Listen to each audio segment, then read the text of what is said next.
Seigneur, nous avons soif de toi.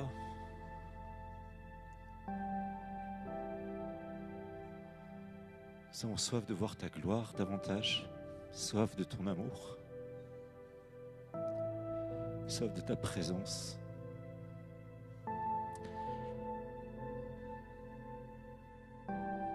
Nous avons soif de voir ton retour, de voir, Seigneur, ton règne s'établir dans nos vies, autour de nous, dans ce pays. Nous avons soif, Seigneur, que s'accomplissent les promesses que nous lisons dans l'Écriture, que nous croyons. Nous avons soif, Seigneur, que chacun de nous puissions être des instruments de cette gloire. Nous puissions être des canaux de cette puissance. Seigneur, nous avons soif de voir une transformation spirituelle dans chacune de nos vies. Nous avons soif, Seigneur, de te voir à l'œuvre plus encore. Alors, Seigneur, nous voulons nous présenter devant toi.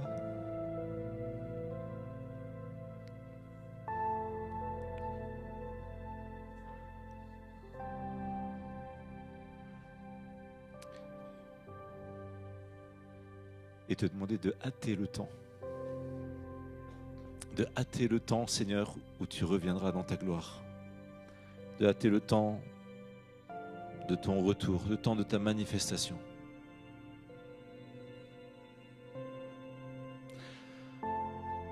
Nous voulons te demander, Seigneur, de nous faire passer dans cette nouvelle dimension.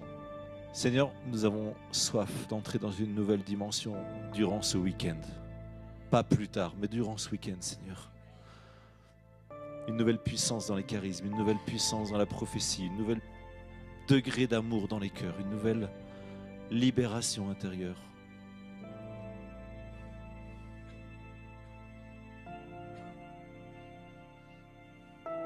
Alors agis pour l'honneur de ton nom, Seigneur, dans chacune de nos vies ici, en cet instant où tu nous visites. Et libère ta puissance dans nos âmes et dans nos corps. Libère ta puissance, Seigneur. Mets à mort l'homme ancien. Et donne-nous de ressusciter avec toi. Donne-nous d'être enlevés avec toi jusque dans les lieux célestes.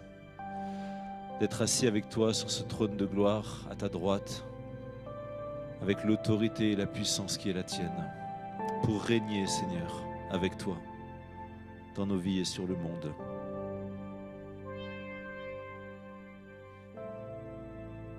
Nous voulons appeler la bénédiction, Seigneur, sur nous et sur notre pays.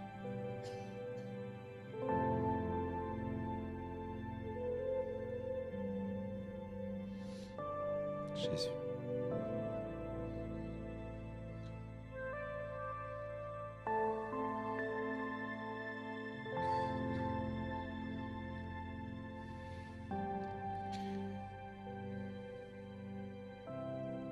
La parole de Isaïe dit « Monte sur une haute montagne, messagère de Sion, élève la voix, force la voix, messagère de Jérusalem. Élève la voix, ne crains pas. Dis aux villes de Juda, voici votre Dieu. Voici le Seigneur Dieu qui vient avec puissance. Son bras assure son autorité. Voici qu'il porte avec lui sa récompense et son salaire devant lui. Tel un berger, il fait paître son troupeau. De son bras, il rassemble les agneaux. Il les porte contre son sein. Il les conduit doucement. Il conduit doucement les brebis mères.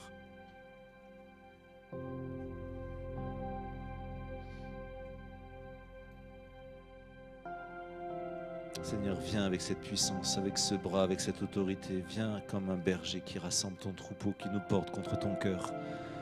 Viens toucher toutes les personnes qui ne te connaissent pas, Seigneur. Tous ceux de nos familles, tous ceux de nos voisins, tous ceux de nos collègues, tous ceux de notre pays. Viens restaurer ton Église.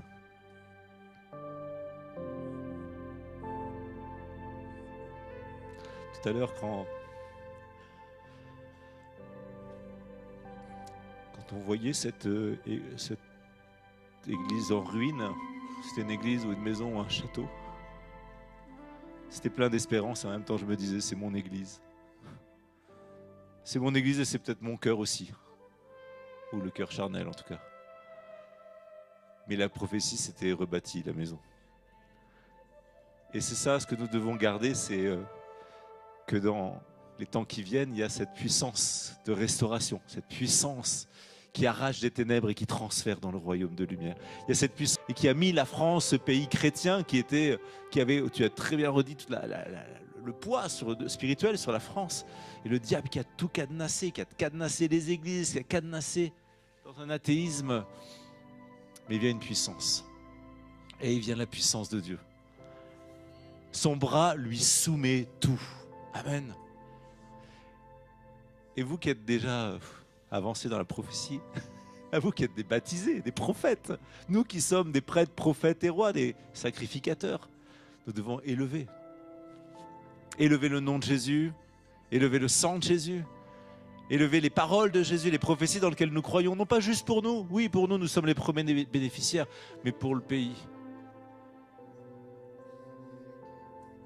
Je ne sais plus où je lisais ça, que Jésus reprochait à son Église de ne pas intercéder et de ne pas l'aider en fait. C'était une mystique qui avait reçu un truc comme ça. De ne pas intercéder en proclamant les choses qui doivent advenir sur le pays. Pour qu'elles adviennent. Parce qu'en fait, toute chose est prévue par Dieu dans les lieux célestes. Toutes les bonnes choses à accomplir sont déjà prévues. Dieu a fait toutes choses à la croix, tout est accompli. Le temps du rassemblement, le temps de la glorification, de la révélation complète, de l'établissement, de la restauration de l'Église. Cette ruine, elle n'existera pas, ça va être une magnificence resplendissante de gloire. Ça, c'est déjà prévu depuis que Jésus a étendu les bras et qu'il a dit tout est accompli et qu'il a répandu son esprit. Quand il est remonté au ciel, il a accompli toutes choses. Amen. Et l'Église, son épouse, son corps que nous sommes, c'est nous qui devons acter ce qu'il a déjà accompli. C'est nous qui devons faire. Tout à l'heure tu as dit, demeurer en mon amour, qu'est-ce qui est le premier? C'est lui? Oui, mais non, c'est nous. Dans Jean 15, vous savez, vous vous rappelez de cette phrase tout à l'heure? Demeurer en mon amour. Demeurez en moi et moi en vous. Tout est accompli en Christ. Et nous, on passe notre temps à se lamenter. Tu peux soit te lamenter sur ta chair qui est en train de mourir, ou soit regarder la résurrection de l'homme nouveau qui est là et qui advient. Si l'homme ancien diminue, l'homme nouveau grandit et s'affermit dans la présence de Dieu.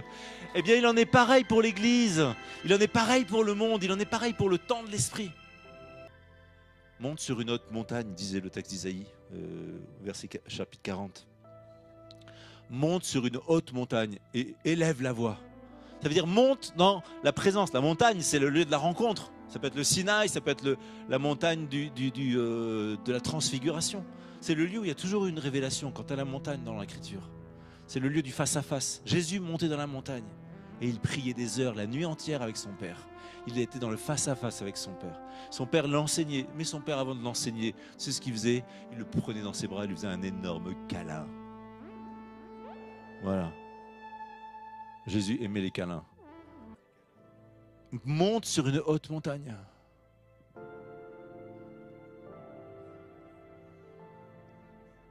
Ça veut dire, mais habite l'intimité. Habite l'intimité de ton cœur. La haute montagne, elle est dans ton cœur. Elle n'est pas ailleurs. Le cœur à cœur avec Dieu, il ne va pas être dans une... Et même l'exaltation physique, émotionnelle qu'on peut avoir par de la musique, par de la louange, c'est même moins important qu'un vrai temps de silence où tu descends dans ton cœur.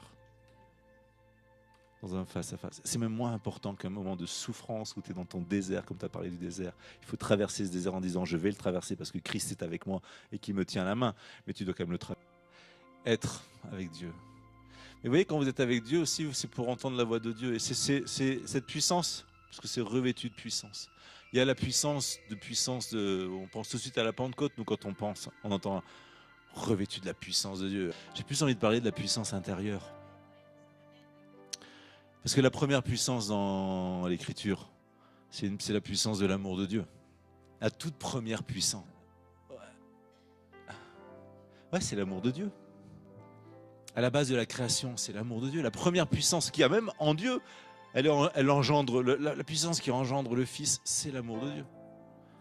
Cette création que Dieu va faire bonne, et l'homme à son image, pour nous faire participer à sa sainteté, à sa gloire, notre destinée. On n'est pas une créature comme les autres. Le monde, il met toute la création au même niveau. Mais nous, l'homme, là, je suis désolé les chéris, on est au-dessus de tout.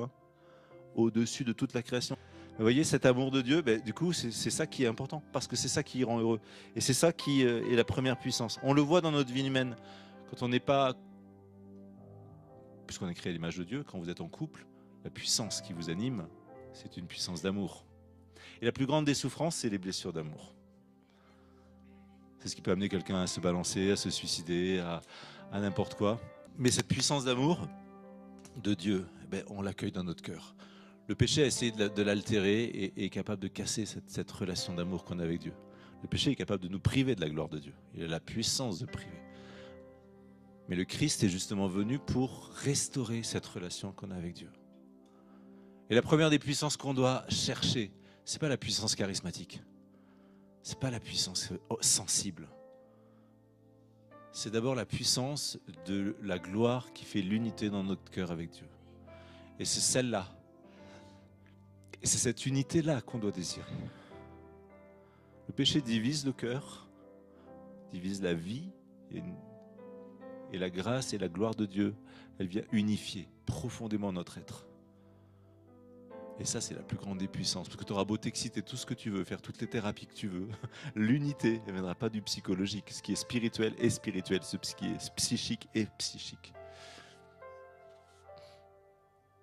Et je suis sûr que parmi nous, on est plein à avoir besoin d'être restauré dans l'unité ou de grandir dans l'unité avec Dieu.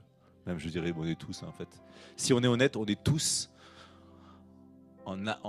comme une terre assoiffée cherche l'eau vive. Moi, j'aime bien quand on dit ça, le psaume qu'on dit de temps en temps le matin. Ô laude, comme un cerf altéré cherche l'eau vive. Ainsi mon âme te cherche, toi, mon Dieu. Et à ce moment-là, je me dis, mais Seigneur, est-ce que j'ai soif de toi comme un cerf altéré cherche l'eau vive? Ou est-ce que j'ai juste soif dans la limite de mon religieusement correct? Et pour avoir soif de Dieu, il faut être appauvri par Dieu. Il faut l'absence de Dieu. Il faut traverser le désert. Parce que tant que tu es dans une steppe ou un jardin assez beau, finalement tu te dis, il est bien ce jardin. C'est vrai. Et quand tu le quittes, tu as besoin de lui.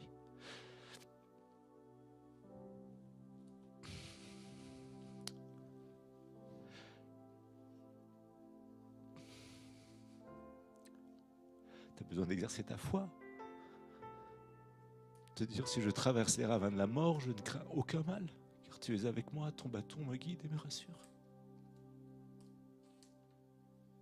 Tu vois, tu n'es pas toujours dans cet état-là. Je ne suis pas toujours dans cet état-là. Mais il y a des fois où il faut que tu exerces ta foi. Parce que tu ne le sens pas te donner dans la main, mais il est là et il te tient la main. Mais tu ne le sens pas. Mais tu sais qu'il est fidèle. Il est toujours fidèle. Et il ne te lâchera jamais. Parce que s'il n'était pas fidèle, il se renierait lui-même. Il ne peut pas se renier lui-même. Tu es la prunelle de son œil. Je suis son chéri absolu. Désolé pour vous, mais je suis avant vous. Il dit ça la même chose à tout le monde. Vous êtes le chéri unique, vous êtes la prunelle, vous n'êtes pas l'un parmi tous, vous êtes l'objet total, absolu de sa contemplation. Il se contemple en vous, il se mire en vous. Mirer. Il se mire, j'aime bien moi parce qu'il se regarde, il se miroire. Il regarde son image. Et ce que cherche le Père, je crois, il cherche le Christ en chacun de nous, il cherche Jésus en chacun de nous. Et le but et le projet du Père, c'est qu'on ressemble de plus en plus à Jésus, chacun. Que de transformation en transformation, on soit tellement transformé par cette puissance. Il y a la puissance d'arrachement des ténèbres, la puissance de salut, puis il y a la puissance de transformation intérieure. Cet homme intérieur qui grandit et s'affermit. Eh bien, c'est pour que nous allions de gloire en gloire, justement, révélation en révélation, pour être de plus en plus transformés en Jésus lui-même, afin que le Père puisse être glorifié en voyant le Christ en moi. Notre but, c'est on est déjà Christ parce qu'on a été oint par l'onction du Saint-Esprit dans notre baptême. Mais notre but, notre but qui est celui du Père, la volonté du Père, c'est on va de l'image à la ressemblance parfaite du Christ. Ressembler à Jésus.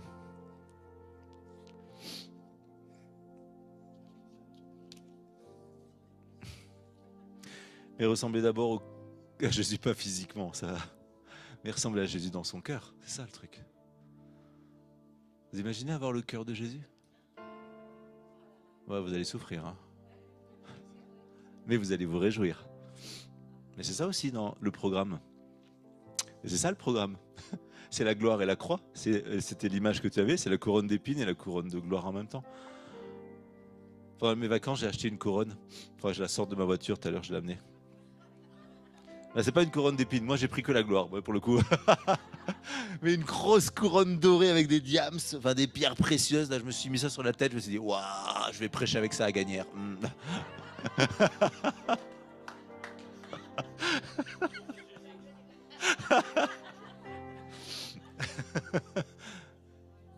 Non, mais en vérité, je voulais la poser sur.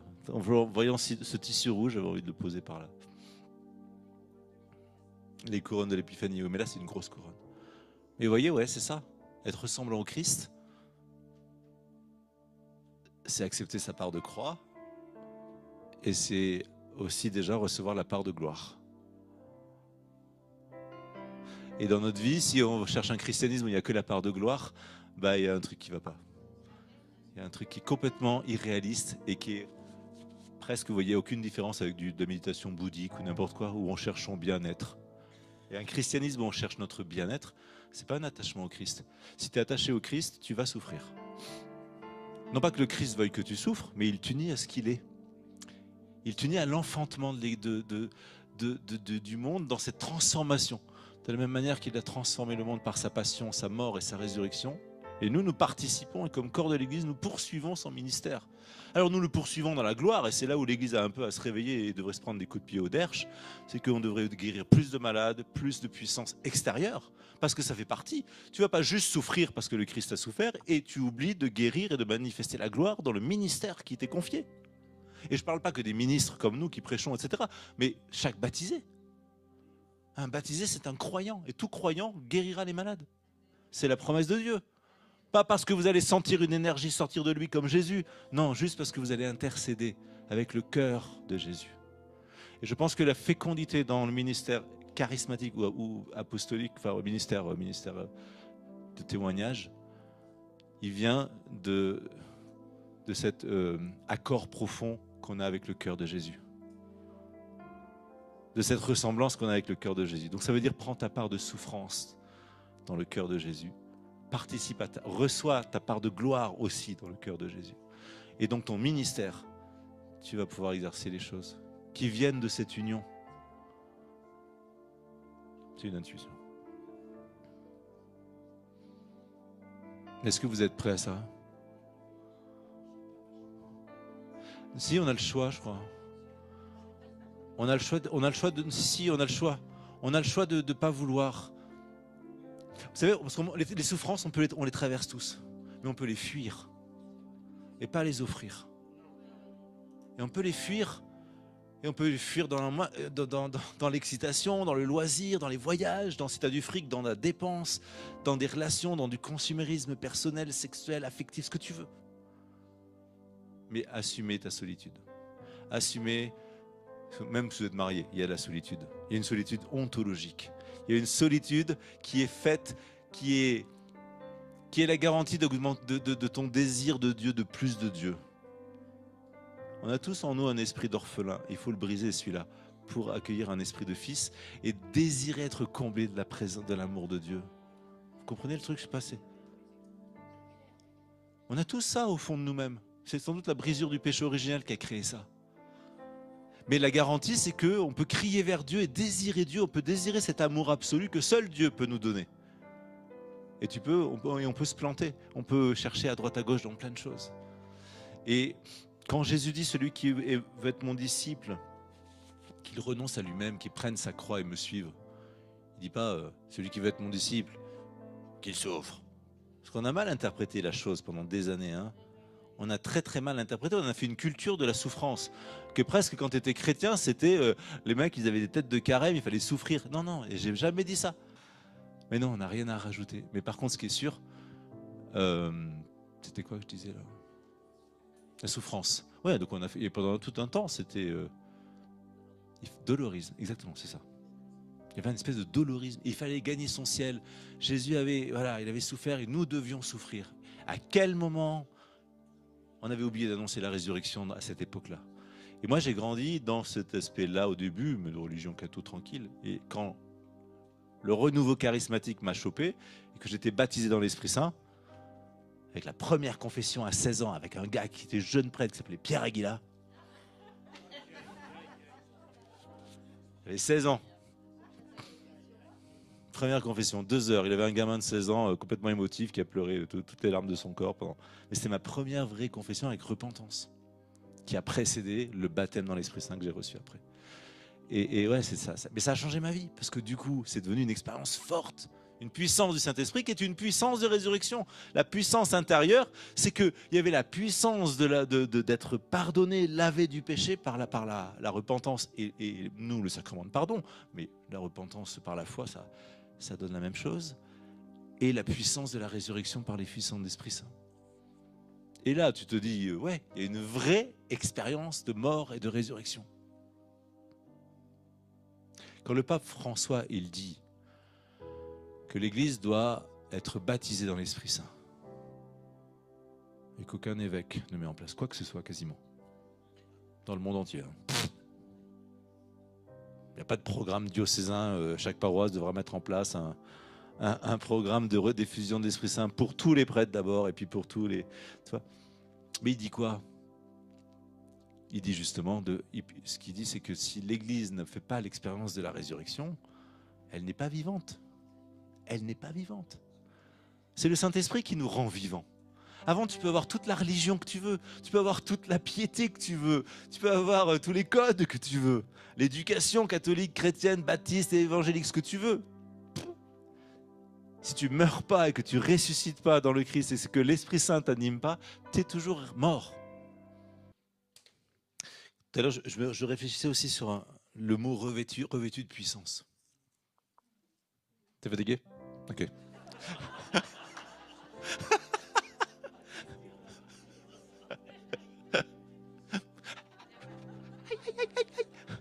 Quelqu'un a-t-il des glaçons pour mon frère? On va lui faire un bisou.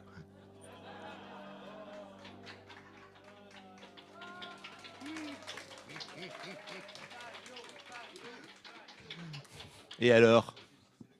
C'est le câlin à Jésus. Ou deux. Bon, bref.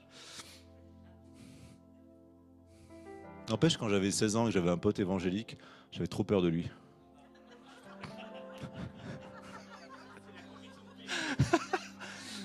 Et lui, non, c'était pas toi. Et lui, il avait trop peur de moi. Et quand je suis revenu de ce rassemblement charismatique et que je lui dis que je parlais en langue, il dit, c'est pas possible. Chez les catholiques, il y a des gens qui prient en langue. Vous connaissez le Saint-Esprit? Je dis, bah, ah oui, carrément. Mais on avait peur mutuellement. Et Dieu te conduisant d'étape en étape dans ma vie de prêtre, il m'a fait rencontrer des pasteurs, des gens aussi à Toulon. Il m'a fait travailler dans l'unité, à briser les barrières, les peurs, à créer des relations d'amitié qui sont fortes, peut-être plus fortes qu'avec les frères de mon église. Et ça, c'est l'église, tu vois. Mais parce qu'on est proche, parce qu'aussi on est tous greffés sur le même Christ et qu'on participe à sa vie. Tu n'es pas proche par rapport aux dénominations, tu es proche par rapport à la vérité de la vie de Christ qui t'anime. Et que tu sois donc n'importe quelle dénomination, la chose qui va la personne qui nous unit, la chose, c'est la foi en ce Christ et en cet Esprit Saint qui est vie en nous. J'aime bien la phrase de Paul qui dit « L'Esprit Saint est vie en raison de la justice ». Ou « L'Esprit Saint est vie puisque vous êtes devenus des justes ». C'est en Romains, je sais pas quoi. L'Esprit Saint est vie, vie de Dieu, vie intense, vie forte. Pas juste un truc qui te donne un peu de force, un peu de consolation, pas un baume, pas une espèce de... Tu sais, des fois, on confond l'Esprit Saint avec... S'il est ta vie, il est ta vie. Ça veut dire que c'est plus la vie naturelle qui prime, c'est la vie spirituelle qui prime. L'Esprit Saint est vie parce que tu es devenu juste. Mais est-ce que tu es devenu juste? Qui est juste ici? En Christ, évidemment. Ah ben ça change tout, mon père. Mais vous parlez même pas la bonne langue. Oui, mais alors écoute-moi. Si je dis qui est juste en Christ, ça veut dire quoi pour toi? Tu n'es pas toujours en Christ? Là, quand tu n'as pas levé les mains au début, c'est que tu te considérais que tu n'étais pas en Christ. Non mais ça me... bah si, tu es toujours en Christ. Moi, je sais pas, je suis greffé toujours sur lui. Moi, le sceau du Saint-Esprit quitte pas mon âme, jamais. Demandez, c'est les cathos qui ont été baptisés enfants. Il y a des gens qui font des demandes pour être radiés. C'est pas possible. On peut pas enlever l'Esprit Saint. Alors on le notifie comme quoi ils ont demandé, qu'ils ont abjuré leur foi. Ça fait comment on appelle voilà, c'est obligatoire. Mais on peut pas enlever l'Esprit Saint. Tu peux pas enlever le sceau du Saint-Esprit en toi. Jamais. Tu peux être con, tu peux l'offenser, tu peux et le cœur du Père sera brisé dans le sens qu'il attend que ton retour en permanence. Mais rappelez-vous le fils prodigue, quand le fils il est parti, il a dit donne-moi ma part d'héritage et il s'est barré et qu'il a dilapidé avec les filles, pump up, etc. Que faisait le Père pendant ce temps? Il attendait. Il attendait et scrutait l'horizon. Il n'était pas en colère en disant cette espèce d'animal, là, il a bouffé la moitié, tu sais, à râler avec le fils aîné en disant ouais, franchement, celui-là, mais je sais pas comment on l'a fait. Chaque fois que tu t'éloignes, c'est pour ça que tu peux pas croire que Dieu t'a oublié. Parce que chaque fois que tu t'éloignes de Dieu, il te regarde, il te scrute et il te dit reviens dans mes bras, reviens dans mon amour, reviens dans ma présence, reviens. Je t'aime. Je m'en fous que tu aies dilapidé l'héritage. Il est infini, il se reproduit tout seul. L'héritage, c'est Jésus lui-même. Quand tu es dans le Christ, tu as tout. Tu as tout. Amen. Donc quand je dis qui est juste ici, effectivement, vous ne levez pas la main. Parce que ça nous pose un problème, c'est qui est juste dans... Oui, là... Oh purée, alors attends, pause. On n'est pas juste, on est justifié. Ah ok, merci quand même. Hein. Parce que si tu es justifié, mais que tu n'es pas devenu juste, il y a eu un truc qui n'a pas marché. Ah, au départ, on n'est pas juste. Et même dans la chair, on n'est pas encore juste. On est juste, effectivement, dans cet être. Ce qui est juste, c'est la créature nouvelle que nous sommes devenus. Ce n'est pas l'homme ancien, c'est l'homme nouveau. L'homme nouveau, il est juste et saint, à l'image de Dieu. Éphésiens 4, 24. Il a été recréé, il y a une nouvelle création. Et l'homme ancien est mort, crucifié. Il a été crucifié avec le Christ. Et il faut toujours se rappeler ça. Parce que quand je vous pose cette question, mais je me la pose à moi aussi, parce que dans nos structures mentales et psycho-affectives, on se pense selon la chair. On expérimente notre chair. On expérimente les culpabilités, les tristesses, les lourdeurs, les machins. Et que si tout d'un coup tu n'invoques pas l'esprit, si tu ne déclares pas les choses du ciel, si tu ne mets pas l'homme nouveau qui dit à l'homme ancien, ferme ta bouche, oui, j'étais poli là, ferme ta bouche, eh ben, vous vous laissez dominer par le mauvais homme. Et en vérité, ce que nous devons déclarer qui nous sommes. Et qui nous sommes maintenant, ben, nous ne sommes plus l'homme ancien. On est l'homme nouveau. Donc qui est juste ici? Voilà. Il faut qu'à la face du diable, vous puissiez lever la main, même si vous commettez encore des actes d'injustice, même si dans votre chair, il y a encore l'injustice, même si la sainteté n'est pas encore marquée parce que la chair n'est pas encore ressuscitée. Mais votre être, votre nouvelle identité dans le Christ, eh ben, c'est fils héritier du ciel, du royaume, assis avec lui dans le ciel. Et là, c'est une puissance. C'est une puissance de vie, mais qui va découler du coup de votre foi. Ce que vous croyez. Est-ce que vous croyez votre chair et les symptômes, ou est-ce que vous croyez l'œuvre du Christ qui a fait toutes choses nouvelles? Les deux? Oui, les deux, oui, c'est ça, oui. Oui, le numéro 2. J'attendais pas nécessairement la réponse. Je savais que vous alliez tous dire la bonne réponse. Vous avez compris, ça fait 3 heures que je parle dessus. Amen. Et donc, saint Paul nous dit que nous devons revêtir le Christ. Il dit 2 choses. Il dit nous devons revêtir le Christ et revêtir l'homme nouveau. Et l'un va avec l'autre. Hein. Mais ça veut dire que c'est quelque chose que l'on fait. Si on revêt le Christ, ou si on revêt l'homme nouveau par notre acte de foi, c'est que spontanément, quand tu te réveilles le matin, tu n'es pas revêtu du Christ ou de l'homme nouveau. Tu es revêtu de l'homme charnel. Et tu peux sortir comme ça. Voilà. Mais je n'osais pas le dire parce que je sais plus si je... À poil, c'est pas un gros mot à poil. Ok, ça va. Mais tu peux sortir à poil spirituellement. Et t'aurais l'air fin, tiens. À Saint-Étienne, bonjour. Ouais, c'est Myriam qui m'a soufflé. Donc si vous avez quelque chose contre, vous dites c'est vrai. Or, revêtir le Christ, c'est revêtir une armure spirituelle, une identité spirituelle. Parce que quand tu sors, tu as toute une armée de démons qui veulent te piéger, te faire tomber. Pourquoi ?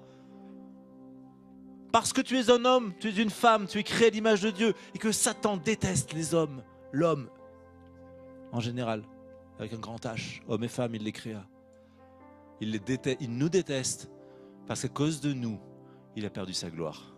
À cause de nous, il est déchu pour l'éternité. À cause de nous, à cause du fait qu'on était créé à l'image et qu'on était destiné à être ressemblant parfaitement, il n'a pas supporté une créature parce qu'il était tellement orgueilleux. Ouais, magnifique, tellement beau qu'il ne supportait pas. Il ne supportait pas que nous, on puisse être revêtus de la splendeur, de la gloire de Dieu. Et donc, c'est pour ça que jamais, à aucun moment, ils ne nous laissent tranquilles. Mais par contre, on n'a rien à craindre. On n'a pas à être dans la peur ni rien. Mais ils sont forts, hein, rusés et forts. Mais le Christ est plus fort. Et c'est pour ça qu'on revêt le Christ, ou qu'on revêt l'homme nouveau qui est en Christ. Ok ? Et ça, c'est revêtir une puissance. Si tu ne revêts pas, c'est la puissance de ta mort et ta résurrection que tu revêts chaque fois que tu revêts le Christ. Tu replonges dans ton baptême et tu ressuscites à chaque fois que tu mets ton acte de foi de ce que le Christ a accompli pour toi. Chaque matin quand tu te réveilles, c'est la première chose que tu dois faire avant d'aller prendre ta douche. Mais Jésus, comme ça on dit, tu le laves un peu. Revêt-toi du Christ. Ce matin j'ai fait ça. Tous les matins à peu près, mais ce matin particulièrement j'ai rigolé parce que souvent je dis qu'il faut le dire. Je fais toujours la blague, même si tu verras que tu pues de la gueule, c'est que tu es bien, tu n'es pas encore ressuscité. Mais ce matin je le faisais avec la bouche fermée. Et alors, est-ce que c'est ma conscience ou quoi ? Et j'entendais à l'intérieur dire, ouvre la bouche. Parle pour ce que tu dis, s'accomplisse. Parle, la parole, c'est pas la pensée. La parole accomplit et dit ce qu'elle crée ce qu'elle dit, fait ce qu'elle dit. Et quand tu dis, je te remercie Seigneur parce que je suis ton enfant bien-aimé, ton amour m'envahit, je l'accueille maintenant. Ben, c'est pas pareil que de le penser. C'est pas pareil de dire merci Jésus parce que tu es mort à la croix. Et que en toi je suis mort et je suis ressuscité, je reçois le don de la grâce, l'abondance de la grâce et le don de la justice. Merci pour l'esprit, pour cette journée merveilleuse. Bref, tu commences à te réveiller en parlant. Mais quand tu le dis, ça s'accomplit. Et bien ça, en faisant ça, tu te revêts de l'homme nouveau et tu te revêts du Christ. Tu ne te lèves pas juste en homme naturel qui va faire sa petite prière une fois qu'il sera bien propre. C'est bien, mais revêts-toi du Christ. Et il n'y a que l'acte de foi qui va te revêtir du Christ. Et tu vas libérer donc en toi, pas à l'extérieur de toi. On ne parle pas de la puissance d'onction extérieure. On parle de cette habitation du Saint-Esprit. La puissance, c'est le Saint-Esprit. Hein.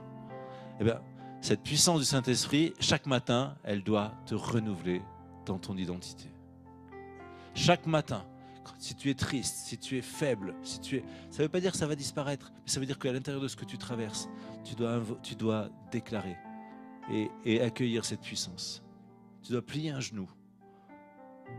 Tu dois pouvoir dire que tu n'en peux plus.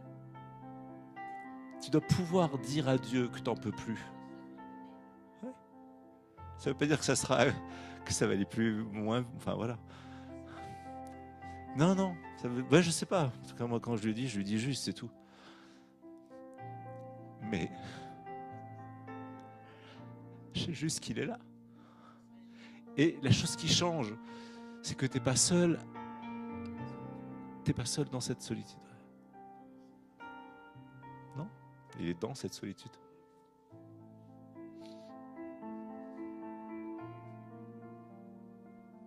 Et ça, c'est une sacrée puissance. C'est pas une puissance qui change ta nature humaine fortement. Elle ne change pas. Ta nature humaine, c'est ta nature humaine. Mais rappelez-vous, c'est une condition pour accueillir cette puissance intérieure. C'est 2 Corinthiens 12. Cette fameuse écharpe dans la chair qui était nécessaire à Paul. Tellement les révélations que Paul avait reçues étaient fantastiques. Et la puissance du ministère de Paul découle de cette compréhension de son écharpe dans la chair. Il dit que c'est un ange chargé de le gifler, qu'il a une écharpe dans la chair. Et par 3 fois, il supplie Dieu, enlève-moi cette faiblesse, enlève-moi cette... On est tous pareils à dire ça, mais on se plante quand on fait ça. Parce que Dieu, il lui a pas dit, oui mon petit chéri, je vais t'enlever ta petite souffrance. Oh, viens faire le câlin. Non. Bah si tu veux. Arrêtez. Elle était trop déçue. Oh mon doudou. Il y en a d'autres? Ok, ça va. Non, Dieu va pas l'enlever.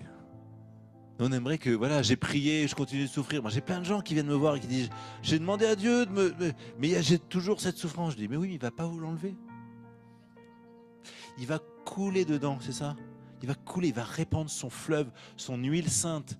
Tu sais, on en voit souvent dans la Bible, le bon samaritain, il met de l'huile et du vin sur les plaies. Le vin nouveau et l'huile, l'onction.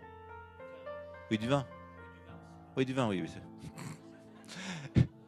Mais ça c'est le Saint-Esprit, c'est 2 images du Saint-Esprit qui coulent dans notre blessure. Et donc, Dieu lui dit, ma grâce te suffit, ma puissance prend toute sa mesure dans ta faiblesse. Ma puissance prend toute sa mesure dans ta faiblesse, pas dans ta force, pas dans tes vertus, pas dans tes machins. Ma puissance, le canal de la puissance de Dieu, c'est ta faiblesse.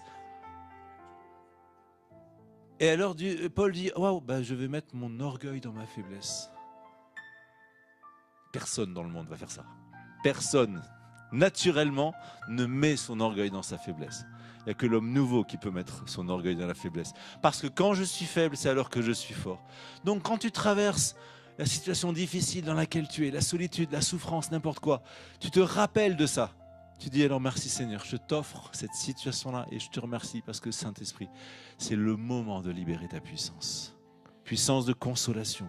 Puissance de plénitude qui remplit ton cœur. Puissance d'amour. Alléluia. Je vois des chrétiens, ils ne sont pas saturés d'amour. Alors ça fait des années qu'ils sont dans le renouveau charismatique. La puissance se déploie dans notre faiblesse. Pour qu'on vive dans la gloire, qu'on expérimente dans la faiblesse la gloire de Dieu. Parce que la gloire, ce n'est pas l'absence de problème. La gloire, c'est sa présence.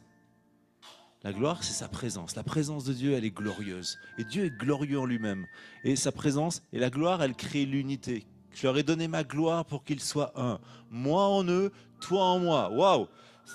Donc il nous donne la gloire pour que l'unité de l'Église soit comparable, moi en eux, toi en moi, donc le Père en nous. Bref, il y a waouh, on est au cœur de la Trinité. La Trinité, elle est là, les amis, quand il y a la gloire. Voyez, elle n'est pas là-haut et puis nous en bas. La Trinité, elle est là. Et même, elle est dans ton cœur. Parce que quand tu as l'Esprit Saint, tu as le Père et tu as le Fils. On est loin des cultes, des messes de routine, tu vois. La religiosité, dans toutes les dénominations. Hein. Dans toutes. Ah la vache. Le au nom de Jésus, toutes les phrases, ouais, ok, ça devient une routine, quoi. Hein. Et tout pareil. En fait, on voit la charité. On voit la charité, l'authenticité de notre relation à Dieu. C'est à l'amour qu'on a les uns pour les autres qu'on saura à quel est l'impact que le monde saura. Mais même nous, on peut savoir si on est assez influencé par Dieu. Hein? Et là, on a un gros travail. Hein. On n'a pas encore... C'est toi qui siffles ou c'est la voix? Ah ouais, mec, moi j'ai essayé, mais j'ai un handicap. J'étais petit, j'arrivais à le faire.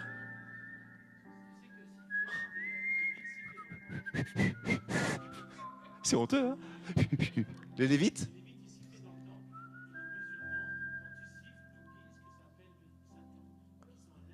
Ah. D'accord. Ah, c'est très beau.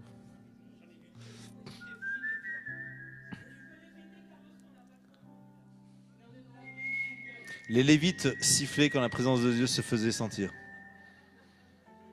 Il y a un autre vêtement qu'il faut revêtir, mais c'est un peu la même chose, et j'arrête là-dessus. C'est cette histoire de... blablabla. Cette histoire de vêtements de noces, vous savez, au jugement. Tout le monde est ramassé, tout le monde est mis dans la salle. Et puis il y a le maître de noces qui vient et qui dit, il voit un qui n'avait pas le vêtement de noces. Il dit, mon ami, comment es-tu rentré ici sans le vêtement de noces? Mon ami, pas espèce de lascar, mon ami. Comment es-tu entré ici sans avoir revêtu le vêtement de noces?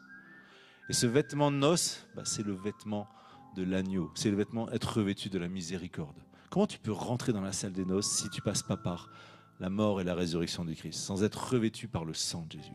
Et on retrouve ce même vêtement, ils ont lavé leur vêtement dans le sang de l'agneau, c'est Apocalypse. Hein, ils ont revêtu d'un vêtement blanc parce qu'ils ont lavé leur robe dans le sang de l'agneau. Ils viennent de la grande épreuve. Amen. Et nous, on est déjà dans les noces de l'agneau. Les noces de l'agneau, c'est-à-dire l'union déjà. On est déjà dans cette Jérusalem céleste et en même temps, pas encore. On est déjà unis avec cette Jérusalem céleste. Quand vous célébrez la scène, quand on célèbre la messe, il y a cet autel, il y a la présence de Dieu qui vient. Mais dans le monde spirituel de l'autre côté, la Jérusalem céleste, ils sont devant le trône avec l'agneau. Nous, on est juste là avec l'agneau qui vient. On célèbre le sacrifice de la mort et de la résurrection, mais qui nous met devant cet agneau. Cet agneau, c'est l'agneau pascal, c'est lui qui nous sauve. C'est alléluia. Et d'un côté comme l'autre, au moment de la messe ou de la scène, quand on est tous tournés vers l'agneau. Donc on est heureux les invités au festin des noces de l'agneau. Voici l'agneau de Dieu qui enlève le péché du monde. C'est ce que nous, les prêtres, ont dit avant la communion dans une messe. Donc il s'agit de revêtir. Est-ce qu'on peut, ce drap rouge, on peut l'utiliser ou pas? Ah, il est là pour ça. On est, vous voyez, frères et sœurs, pour être revêtus de cette puissance intérieure qui nous lave du péché, qui nous arrache des ténèbres, qui nous fait passer dans le royaume de son Fils bien-aimé, qui nous fait entrer dans cette nouvelle naissance, qui libère une autre puissance. Donc il y a la puissance du sang, il y a la puissance de l'esprit de résurrection. Amen. L'esprit de résurrection qui fait de nous des fils, qui nous donne l'héritage, qui nous sanctifie, qui nous donne la gloire, qui nous unit au Christ. Tout ça, c'est notre quotidien. Tout ça, on doit être dans cet aspect-là dès maintenant. Ce n'est pas au terme de notre vie spirituelle, ça. C'est que tous les jours, cette réalité-là, elle va grandir. Mais ce n'est pas une réalité qui est en longueur. Vous savez, vous passez d'une réalité, d'abord, je vais être justifié. Quand j'aurai plus de péché, peut-être que l'esprit va... C'est tout en même temps. C'est tout en même temps. Ça, c'est la grâce. La grâce, elle te justifie et elle te sanctifie en même temps. Elle ne fait pas d'abord l'un et puis l'autre. Elle fait les deux ensemble. C'est comme la lessive avec de l'assouplissant intérieur. C'est deux en un. La grâce, elle fait tout en perfection. Pour que tu sois une perfection. Puisque Jésus dit, soyez parfaits comme votre Père Céleste est parfait. Tu ne peux l'être que par la grâce. Alléluia, parce que si tu dois l'être que par tes forces, Bewa Kashmalou, tu peux pas. Alors je vais vous faire passer par le manteau du sang de Jésus. Je voudrais qu'on passe tous dessous, ceux qui le veulent. Et que quand vous allez toucher ce manteau qui va prendre votre tête et vos épaules, vous allez vous abaisser pour passer dessous. C'est un peu comme passer dans le rideau du temple qui s'ouvre. Mais pour moi, vous ne passez pas, tout à l'heure quand on priait, j'avais cette vision de rentrer dans son cœur. Donc rentrer dans son cœur, ça veut dire que vous allez vous salir. Vous allez avoir du sang sur votre beau vêtement religieux. Vous êtes tout propre, de la propreté, du respect humain, voyez, vous êtes de votre petite image que vous avez de vous-même, que vous aimez bien. Puis pourtant, il faut être dans la vérité. Il faut passer par le sang de Jésus. Il faut passer dans le trou du cœur qui a été transpercé par une lance. Puis ça va couler du sang là, et du sang là, et puis du sang là. Puis vous allez passer par là. Mais ce sang, il vous recouvre, il vous donne à la fois la justification Il fait tomber les liens qui enserrent votre âme. Donc il libère votre cœur. Il libère votre cœur. Il fait tomber ces liens, ces chaînes, même physiques. Dieu va faire ce qu'il veut. Mais vous passez à travers son cœur. Vous prenez ce sang qui a la puissance de nous redonner la paix, nous dit Paul, qui nous redonne la paix, le sang de Jésus. Si nos péchés sont comme l'écarlate, ils redeviendront comme la neige. Si tu n'arrêtes pas de pécher, malgré ta bonne volonté, le sang de Jésus te justifie et te purifie sans cesse. Si tu es avec un cœur contrit, repentant, en vérité, humble. Et d'ailleurs, moi je me voyais, je vais le prendre. Je veux m'enrouler dans ce drap. Tu vas me le charger? Ouais, le drap. Ouais, non mais tu peux. Non, tu peux m'allumer. Oui. Je veux m'enrouler dedans. Drapé. Je voudrais connaître ce qui est sur ton cœur. Je veux juste t'aimer, Jésus, mon seul désir. Je voudrais te toucher, t'embrasser, simplement connaître ton cœur un peu plus.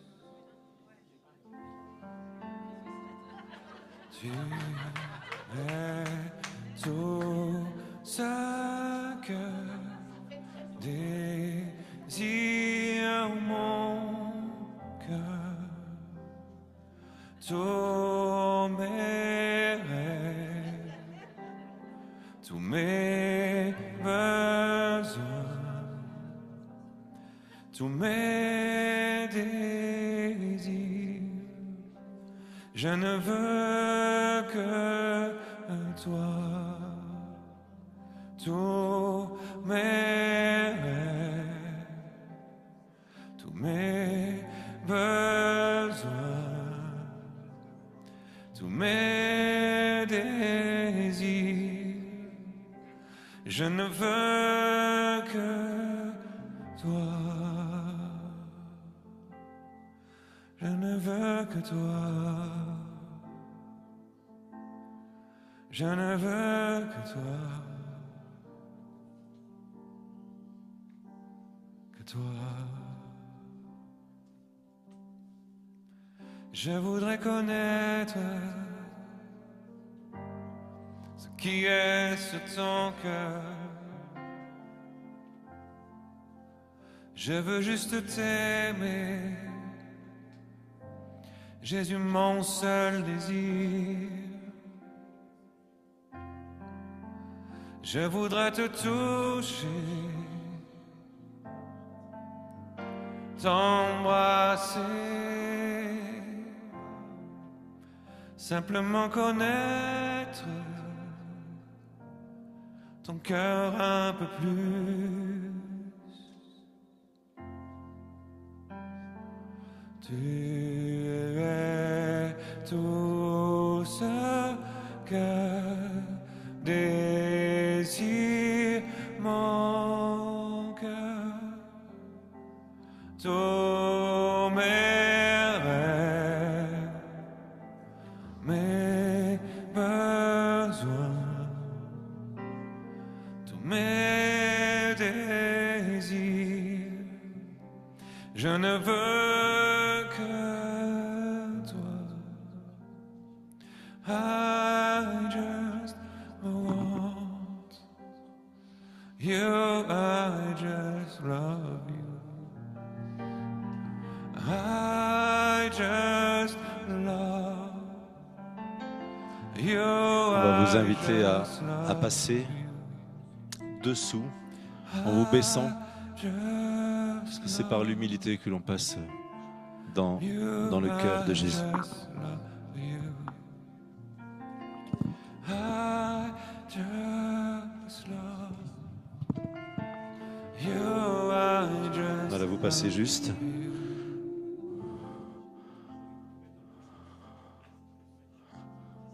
Ouais, pour qu'il passe. you. I just love you.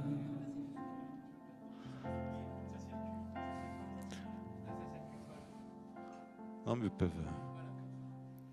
I just wanna move you.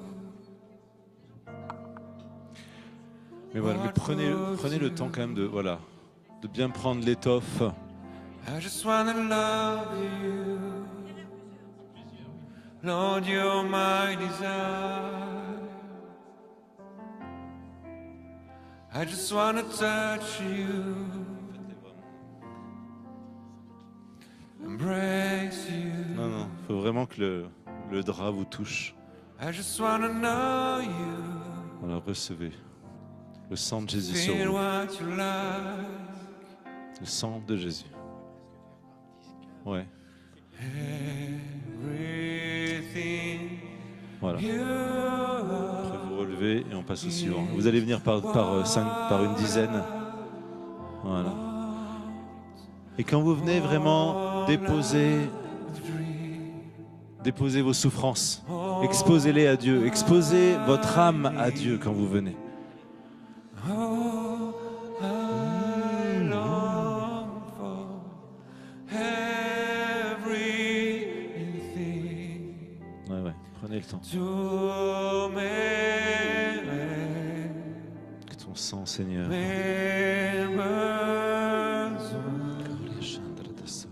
mes désirs. Je ne veux que toi. Plus, plus, Je ne veux que toi. plus. Est-ce qu'on peut prier en langue derrière? Toi.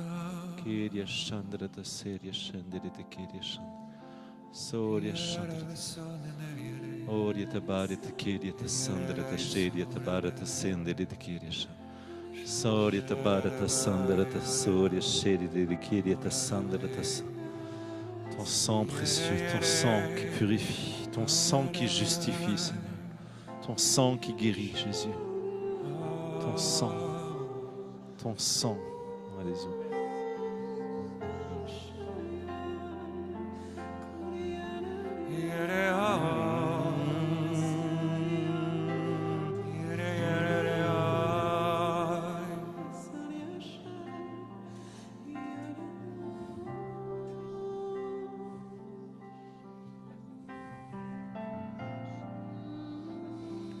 Oui, je t'aime. Oui, je t'aime, Jésus. Oui, je t'aime. Oui, je t'aime, Jésus. Gloria sheri te berata. Oui, je t'aime. Oui, je t'aime, Jésus. Quand vous êtes dessous ce sang, il y a le temps du saut. Vous voyez, on met un saut, c'est-à-dire qu'on le met, il prend forme en vous. Voilà, il s'appuie. Prenez le temps, c'est important, 2-3 minutes, et après vous partez. D'accord. On n'est pas pressé.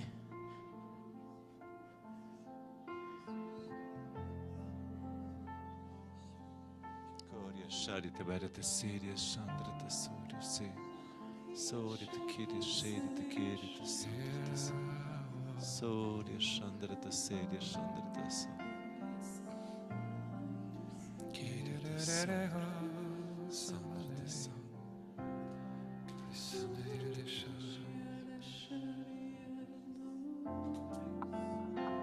Yeah, my soul.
Mettez-vous à genoux.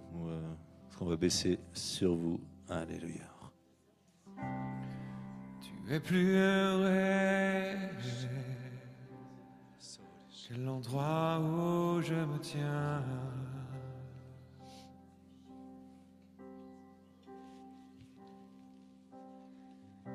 Tu es plus heureux que le souffle en moi.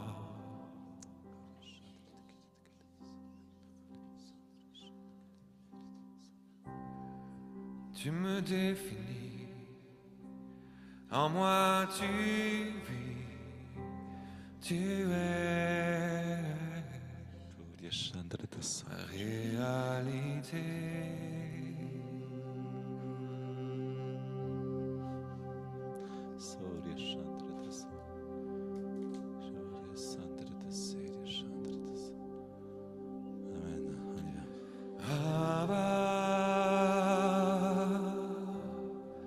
Oui, je t'appartiens.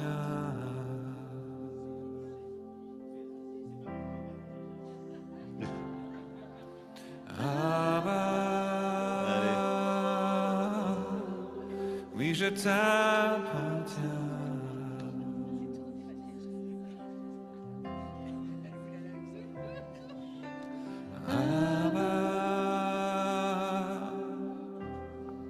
Oui, je t'appartiens. Est-ce qu'on peut chanter ça ensemble?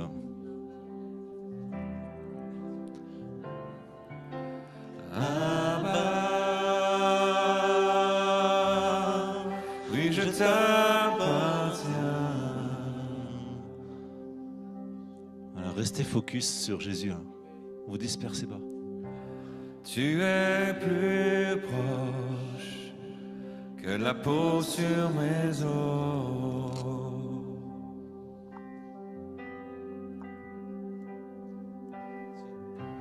Plus intime que le chant de mon cœur.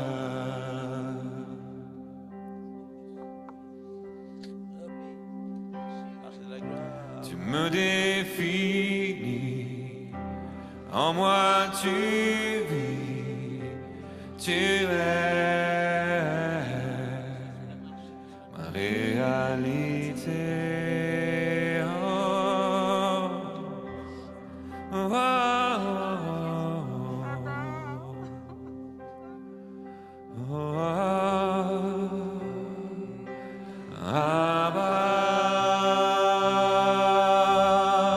Oui, je t'appartiens.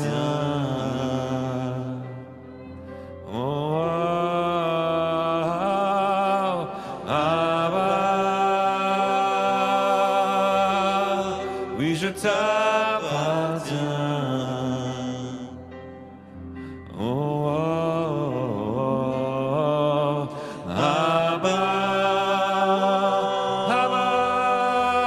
Je t'appartiens. Je remets tout entre tes mains.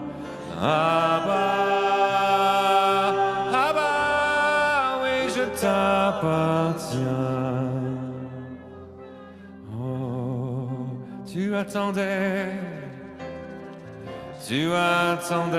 que je revienne à toi. Tu as pour moi un manteau, un anneau. Ta grâce me percute sur le chemin du retour. Dans les bras de mon Père, je m'abandonne. Tu m'attendais que je revienne à toi. Tu as pour moi un manteau, un anneau. Ta grâce me percute sur le chemin du retour. Dans les bras de mon Père, je m'abandonne. Abba, oui, je t'appartiens. Oh,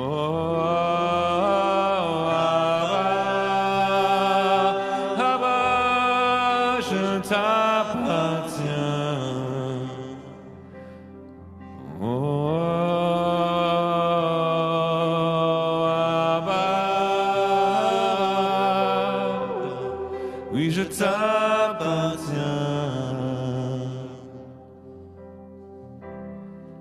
Oh, Abba, Abba, oui, je t'appartiens.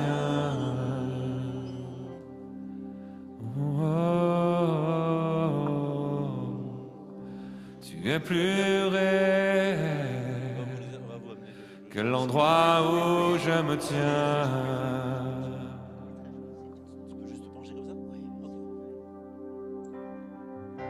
Tu es plus réel que le souffle en moi.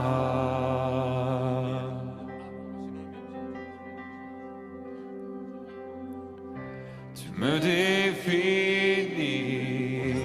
en moi tu vis, tu es ma réalité. Oh, oh, oh, oh, Abba. Oui, je t'appartiens. Oh, Abba. Oui, je t'appartiens. Je dépose tout entre tes mains. Abba. Oui, je t'appartiens. Oui, je t'appartiens. Oh,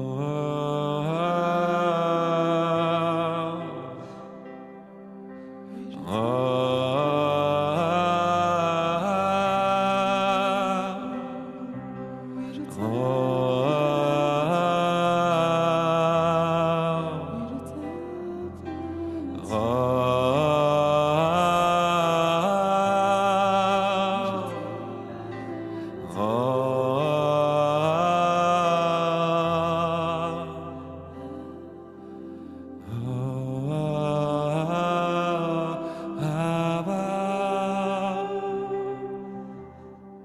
oui, je t'appartiens. Oh, Abba, Abba, oui, je t'appartiens. Oui, je t'appartiens.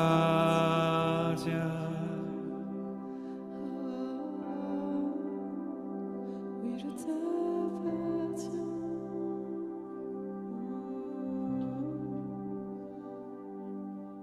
Oui, je t'appartiens.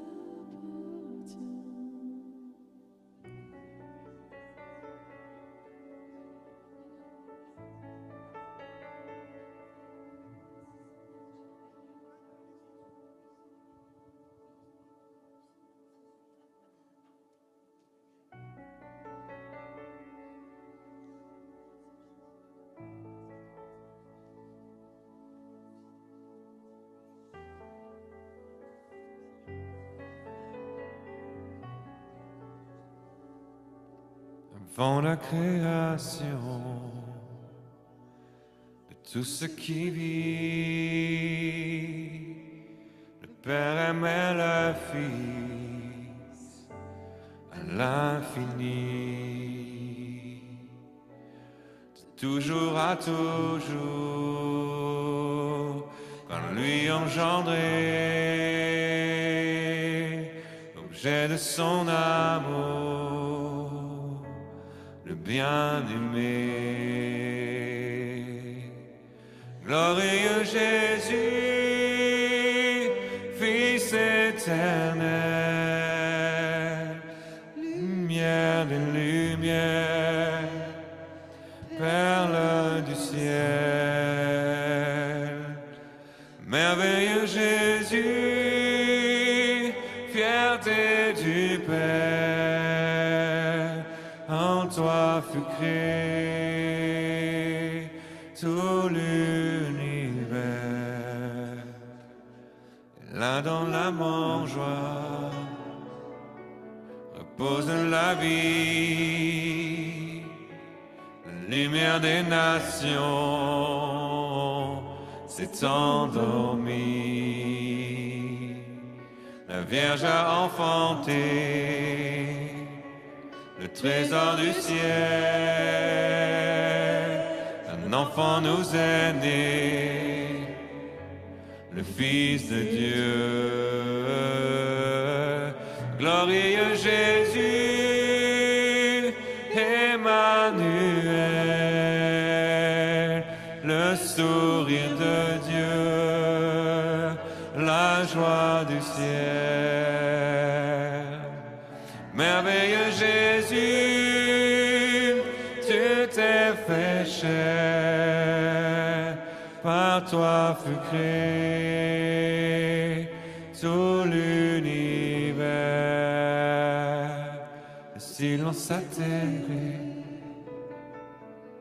l'arme du Père, ses entrailles arrachées, son cœur ouvert. Car là dans le tombeau, on a mis son corps, le plus beau des joyaux, le Fils est mort. Glorieux Jésus, Dieu crucifié, pour mon cœur perdu, tu t'es donné. Merveilleux Jésus, cadeau du Père, tu as racheté tout l'univers. La terre a tremblé au troisième jour, rien n'a pu arrêter, oh, si grand amour. Comme se lève l'aurore dans l'obscurité, voici d'entre les morts le premier-né. Glorieux Jésus, ressuscité, tout est accompli, tu as gagné. Merveilleux Jésus,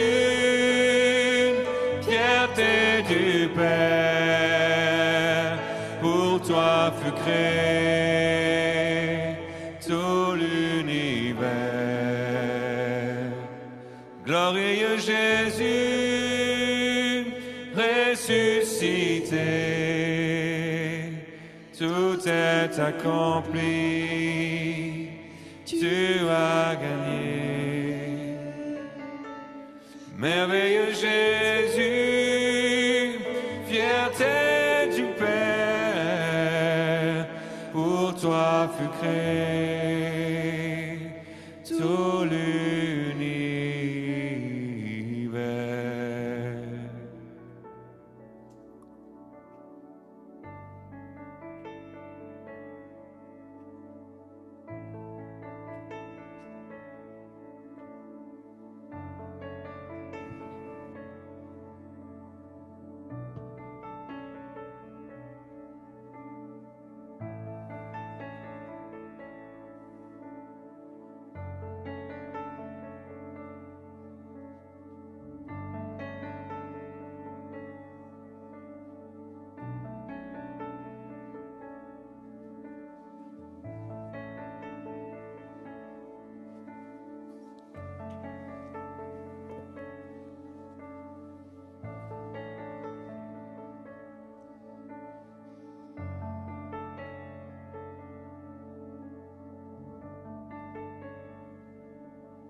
ne vis plus pour moi-même, mais pour mon Sauveur.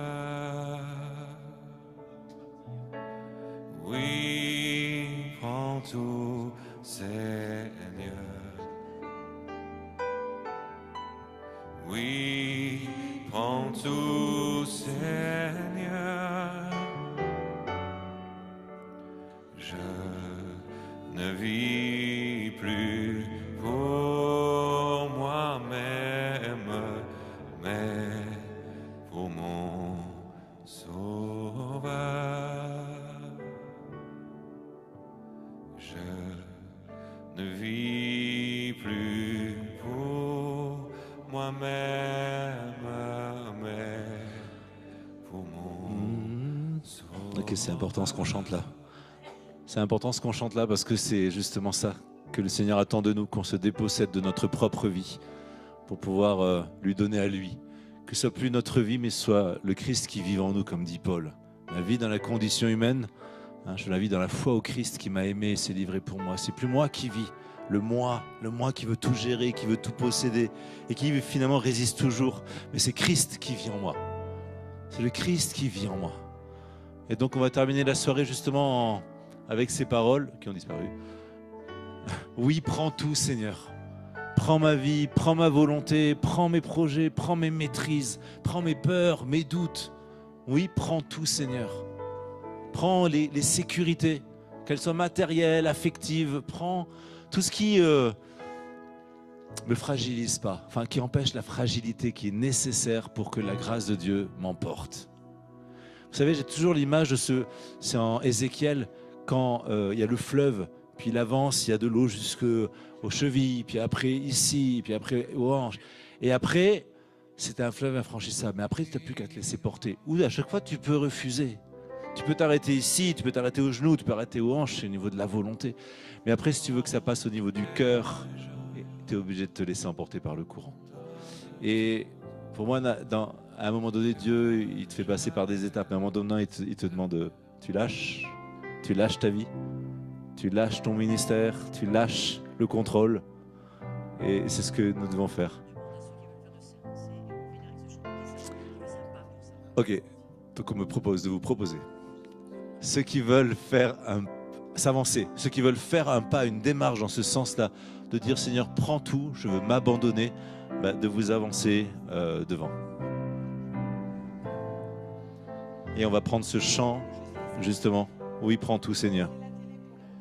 Entre tes mains, J'abandonne tout ce que j'appelle le mien. Oh, ne permets à personne, Seigneur, d'en reprendre rien. Oui, prends tout, Seigneur. Oui, prends tout, Seigneur. Entre tes mains, j'abandonne tout avec bonheur. Je n'ai pas peur de te suivre sur le chemin de la croix. C'est pour toi que je veux vivre, je connais, j'aime ta voix. Oui, prends tout, Seigneur. Oh, oui,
ne vis plus pour moi-même, mais pour mon Sauveur. Prends mon corps et prends mon âme, que tout en moi soit à toi, que par ta divine flamme tout ma soit détruit en moi. Oui, prends tout, Seigneur. Oh oui, prends tout, Seigneur. Prends mon corps et prends mon âme, règne sur mon cœur. Prends mon corps, prends mon corps et prends mon âme, règne sur mon cœur. Règne sur mon cœur. Règne sur mon cœur.